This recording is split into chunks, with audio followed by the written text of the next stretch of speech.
आज हम डिफरेंट आज हम क्लाउड फ्रंट की सिक्योरिटी बेस्ट प्रैक्टिसेस के बारे में बात करेंगे। ये सारी सिक्योरिटी से रिलेटेड बेस्ट प्रैक्टिसेस हैं, जैसे कि वेब एप्लीकेशन फायरवॉल।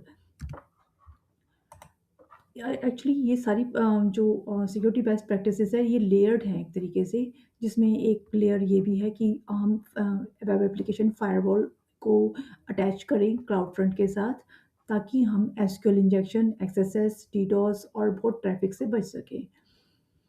इसके साथ-साथ हम मैनेज रूल्स भी बना सकते हैं, जो कि कॉमन एक्सप्लॉइट से बचा सकते हैं हमें।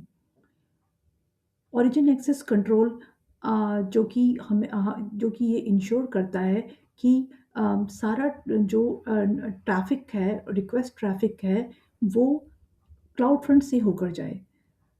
बैकएंड सिस्टम को डायरेक्टली एक्सेस ना करे और उसको बायपास ना करे।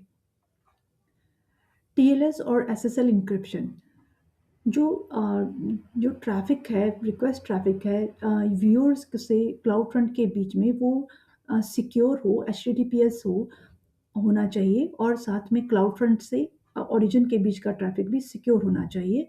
TLS SSL encrypted. IAM roles and policies, इसका मतलब है कि हमें लीस्ट प्रिविलेज देना है, जो भी क्लाउड फ्रंट को मैनेज करता है। और सर्विस लिंक रोल्स, जो कि हम ऑटोमेशन और कंप्लायंस के लिए यूज़ कर सकते हैं। जियो रिस्ट्रिक्शन एंड एक्सेस कंट्रोल, ज़्यादातर वर्कलोड मल्टीपल कंट्रीज़ में होता है, तो हम किसी पर्टिकुलर कंट्री को में एक्सेस ब्लॉक या अलाउ कर सकते हैं, और साथ में इसके साथ-साथ हम फाइन ग्रेन्ड एक्सेस देने के लिए किसी भी यूज़र को या किसी भी ग्रुप को फाइन ग्रेन्ड एक्सेस देने के लिए, हम उसको साइंड यूआरएल और कुकी से ये एक्सेस दे सकते हैं।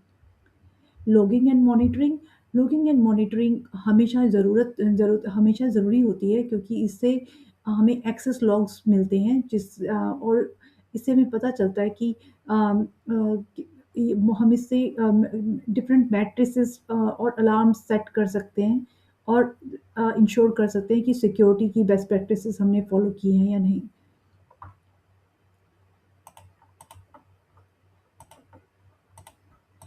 अब हम बात करेंगे cloud front disaster recovery strategies की।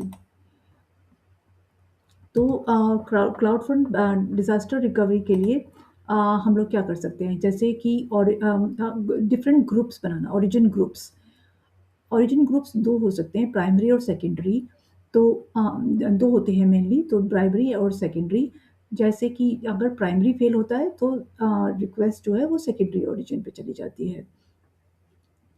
और ये ऑटोमेटेड भी और हम क्लाउड फ्रंट के साथ ऑटोमेटेड कर सकते हैं कि जब प्राइमरी ओरिजिन फेल हो, तो सेकेंडरी ओरिजिन पे ऑटोमेटिकली रिक्वेस्ट चली जाए।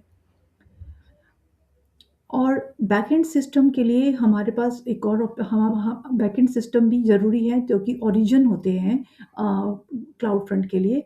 तो ओरिजिन की को उसकी डीआर भी अगर देखना है, तो उसे उसकी मल्टी रीजन डिप्लॉयमेंट कर सकते हैं। जैसे कि मल्टी रीजन डिप्लॉयमेंट करने के बाद कर सकते हैं, और या फिर वार्म स्टैंड बाय या पायलट लाइक स्ट्रैटेजी को यूज़ कर सकते हैं। ऑटोमेटेड हेल्थ चेक्स, हम लोग किस लिए करते हैं कि जैसे क्लाउड फ्रंट को हमें इसके लिए कॉन्फ़िगर करना पड़ता है कि जब भी कोई एरर एचटीटीपी कोड आता है, तो वो जो है फेल ओवर होके, और सेकेंडरी रीजन से जो भी रिक्वेस्ट है, वो जो सेकेंडरी रीजन की तरफ फॉरवर्ड कर दे। Resilience via AWS global infrastructure, AWS का ग्लोबल इंफ्रास्ट्रक्चर है, जो कि डिफरेंट रीजन्स, एडब्ल्यूएस रीजन्स हैं, अवेलेबिलिटी ज़ोन्स हैं, फॉल्ट टॉलरेंस के लिए, और रिडंडेंसी हमेशा हाई अवेलेबिलिटी में हेल्प करती है।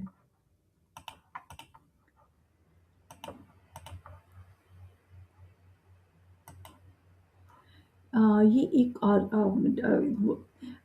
डीआर आर्किटेक्चर है, जिसमें कि अ, 2 ओरिजिन है, प्राइमरी और सेकेंडरी। जब फर्स्ट हमने ओरिजिन ए की तरफ रिक्वेस्ट किया, यानी कि प्राइमरी रीजन, अगर वहाँ से कुछ एरर स्टेटस कोड आएगा, तो क्लाउडफ्रंट उस सेकेंडरी ओरिजिन